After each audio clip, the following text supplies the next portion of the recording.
All right, welcome back. Today I have another SPR, DMR, Recce rifle, whatever you want to call it, video.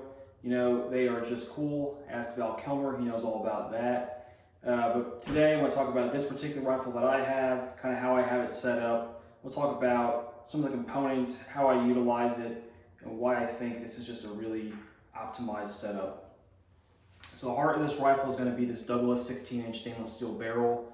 I've had this barrel and this upper for about a decade now. I have not shot it out yet. It has been all over the place with me. It's seen some pretty interesting stuff, and it has gone out to a mile. It's been in the last Kyle DeFore course at Blackwater when he was teaching scope carbine there. So I have some history with this upper, and I'm not quite done shooting it yet.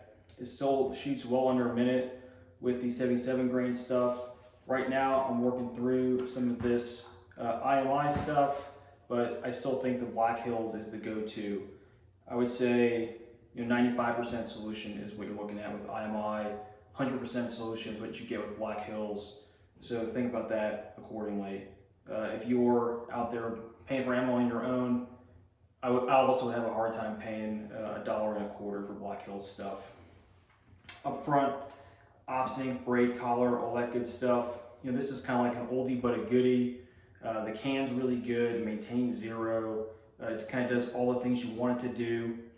And I do think this brake does a pretty good job of both reducing felt recoil.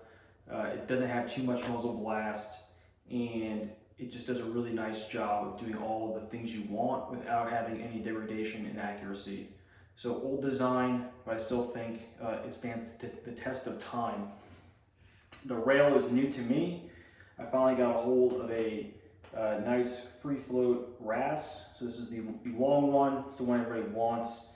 So I got that, and I sent out the upper that had the old LaRue rail to D. Wilson Manufacturing, and they did the rail swap for me.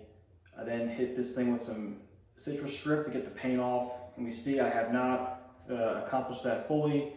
And maybe one day I'll get all the paint off, but for now I'm okay with the way this looks. Inside, standard bolt carrier group from Colt, standard Colt upper, the PRI gas buster charging handle. I do have a Geisley Super 42 recoil spring and H1 buffer in here. I have some good experience with that, and I think even with this pretty standard system, it does shoot very, very soft and consistently. On top, this is kind of what I think is one of the classic but best optics out there. It's the Night Force 2.5 to 10 by 24. So this is a mil hash reticle, 1/10 of a mil clicks. It has an exposed elevation adjustment with zero stop. It is not daylight bright, but it does have illumination. I have it in the Night Force rings, so these keep the weight down. And you see I have it put all the way forward so I get the right eye relief. Really lucky that I can pull that off with this scope, otherwise I'd have to go to a one-piece mount. And then up top, in this Reptilia mount, I do have an RMR. This is the RMR 09, it's the 1 minute dot, and it's on a 2.5 millimeter riser, which gets it just above the turret there. So I have no problem going back and forth between these. I even got some video footage of it in a match, showing me transitioning between magnified to unmagnified. Pretty simple there, and I think that the height of this dot, while a little bit obscured by the turret, really does help in going quickly between red dot to magnified optic. On the bottom, I got this Knights SR15 lower. This was one of the strip lowers they had a while ago. So I jokingly call this like the Knights LPR we have at home. The Geisley SSAE trigger. I easily could have thrown in a Knights 2-stage and probably done just as well, but I think the SSAE is just a little bit better. Knights Ambi selector, SPR grip, Magpul trigger guard. Maybe one day I'll put the Knights trigger guard in there just to be all matchy-matchy. And right now, I'm using a variety of magazines. We'll talk about those towards the end. But this is a Brownells 20 rounder in here, so you see it's kind of that classic profile. VTAC sling. I have a sling point up front and rear on the handguard, and then I have it on the outside and back here towards the cast nut. So I have a lot of sling options. Right now I have it slung all the way out. So at the past match that I shot, there was a 150-yard offhand shooting portion, call it maybe a 5-minute target. So I put the sling like this, crank down my classic, shooting sling style, engaged like that, and it worked very well.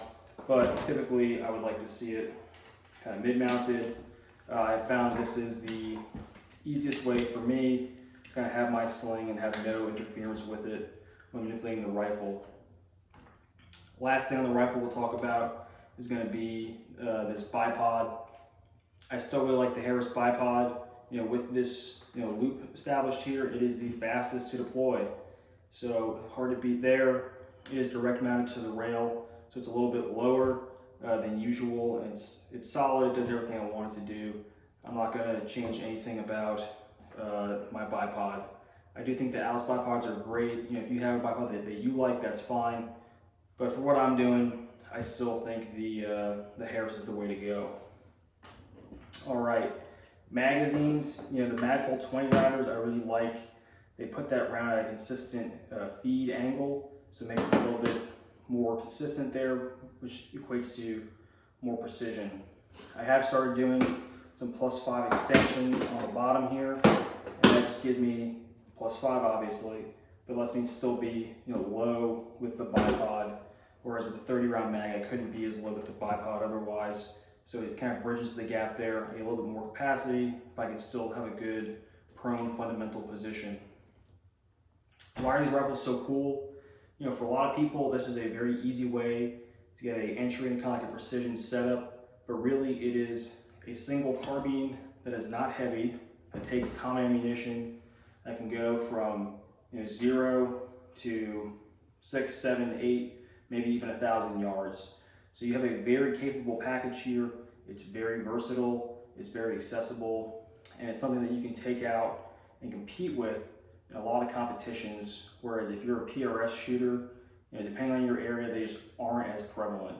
There's nothing saying I couldn't take this thing out and go shoot a PCSL 2-gun, right? I'd probably run the top dot mostly, or I'd dial down to 2.5 and make it work, right? I could take the same gun one day, shoot a bunch of base stages, and then the next day go out to 1,000. So this has become kind of like a very typical, very popular setup, but it's with good reason. And I think that if you have an AR, it is a very good idea to build an upper out kind of like this. You can use more modern components, of course, but something that shoots within a minute, can get you out further. It's going to give you a lot of great opportunities. All right, guys, any questions, let me know. I'll link some other reviews that I had previously in the description. I look forward to hearing what you guys have to say. Thanks.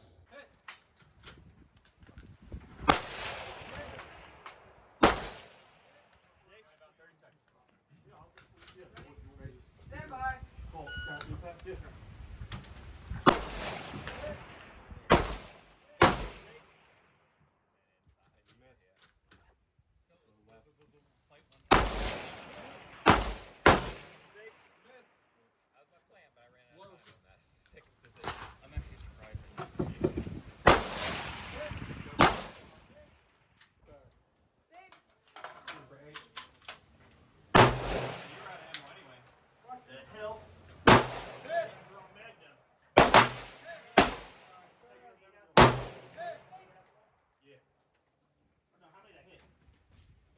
Hit 8 asphalt? Yeah. Okay.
Who's up there? Carry up. Justin on deck. Joseph.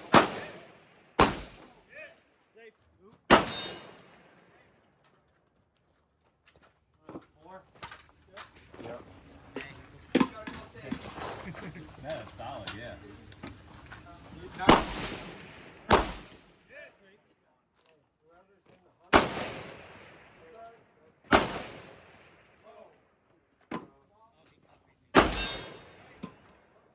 Shooter ready?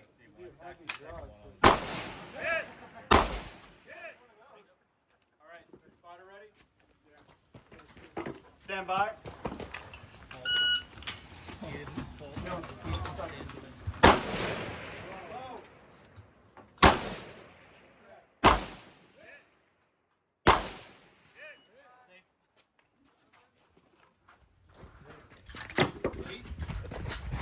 That's a fault.